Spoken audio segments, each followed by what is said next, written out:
Hey guys, we're gonna react to some of the Celtics Knicks series. I don't know why I'm doing this to myself. Also, there's a sponsor in this vid. We're using NBA.com. I'm not trying to have this be like a super thinking basketball type thing, but we make observations.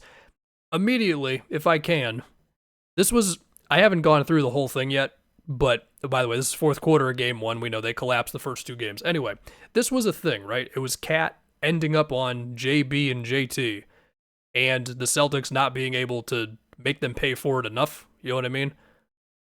Here's another one. JB got the cat switch, and it's just a long two, man. It's an airball long two. Like, JB, I love you, but when the Knicks were able to do this, and it wasn't just immediately a Celtics bucket, or at least like 75% of the time, now we've got Tatum. Another step back three. Oh boy, I remember. I lost my mind so hard. Because don't they take like 63s in this game or something? I mean, listen, you're putting Cat in the action.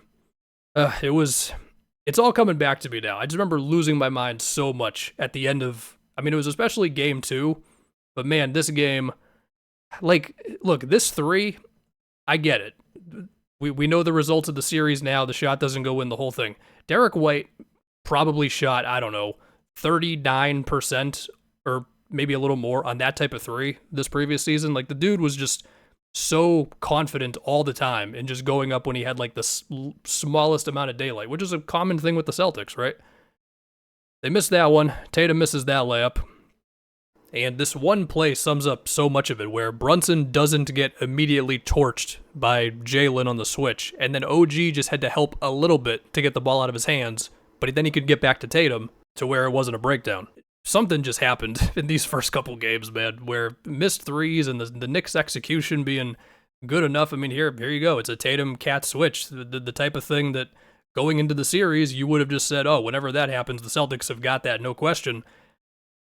It's a miss step back three. Also, can I just point out, you guys see the video of Tatum? He's like already back on the floor from the Achilles injury. Like, my expectations are that he doesn't play this year. That's what I was setting myself up for, but like, that was wild to see. I love JT. God, like, there's a sequence specifically. I remember this three so much from Drew. I remember losing my mind at this three. I couldn't even really explain to you just the nerves and like the what the hell's going on. And I'll say this much. It was very easy to title the videos for this series. Before we get back to it, this video is sponsored by SeatGeek. The sports year is about to heat up real fast here, man. We got the MLB playoffs in a little bit. We got a Red Sox-Yankees wild card series in New York. That sounds pretty good. Football is in full swing, and before we know it, the NBA season is going to be here, and preseason is going to be here very soon. And so if I wanted to go to any of that, or if I wanted to go to any sporting event or concert or festival, then I would use SeatGeek, as I have before, and it's always been good. With over 28 million downloads, SeatGeek is the #1 rated ticketing app, and there are over 70,000 events listed on SeatGeek. Each ticket is rated on a scale of 1 to 10, so you know you're getting a good deal. Just look for the green dots. Green means good, red means bad. Every ticket is backed by their buyer guarantee, and you can use my code FunkyDiabetic10 for 10% off your next order at SeatGeek, 10% off any tickets with promo code FunkyDiabetic10. So make sure you click the link in the description to download the app and have the code automatically added to your account so you can use it later. Now, we will end up looking at some Knicks buckets as well, of course. It's going to be a lot of Brunson doing his thing, as you would guess. Speaking of Brunson, another one. You make Brunson play defense. You have Tatum screen. You got the Tatum-Brunson switch. And instead, it's going to become a Drew step-back three over OG. Oh, Drew, listen, I love you, man. I wish you the best in Portland, but also some of these shots. Again, like, I'm going to be a broken record here. Once again, Jalen Brunson, Tatum switch. And then in that fourth quarter, I remember Brunson just wanting Horford and screens again and again. We're not going to go through every single one, but, on one end, the Celtics were not killing the switches, and on the other end, Brunson, he went superhero mode, man. And now we get to game two. This is really when it got bad. They missed legit like 14 shots in a row, or something crazy like that.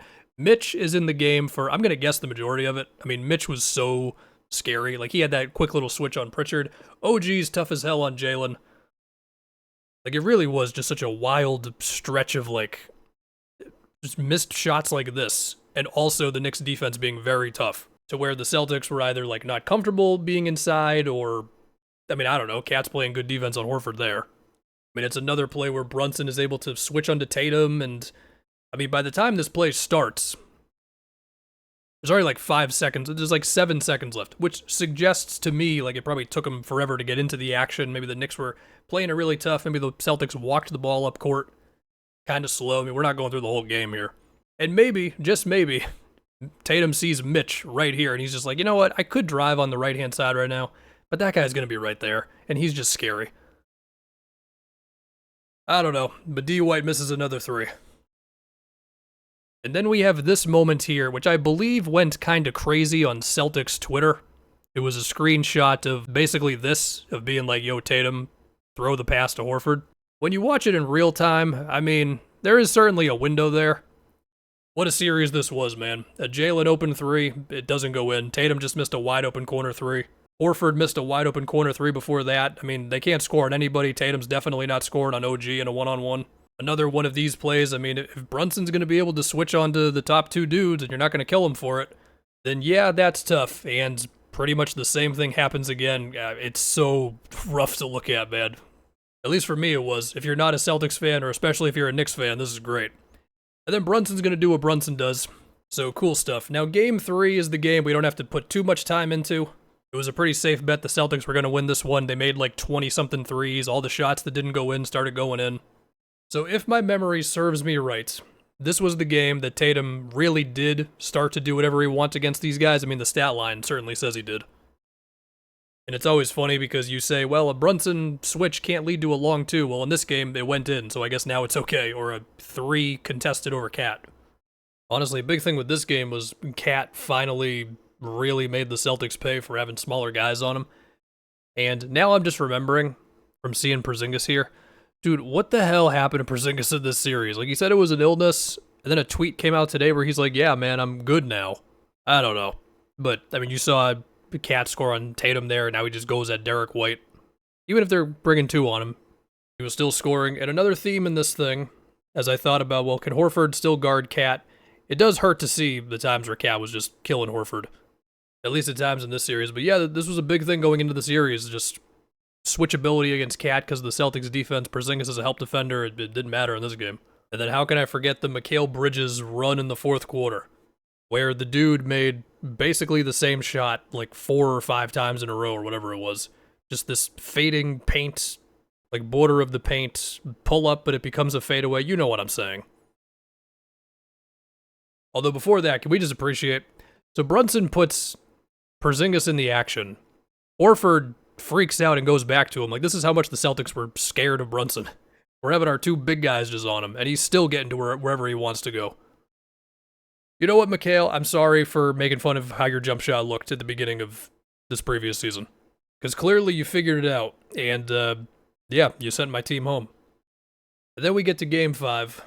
Tatum gets hurt. Series feels over. Celtics' upcoming season then feels over. And then the Luke Cornett game happens.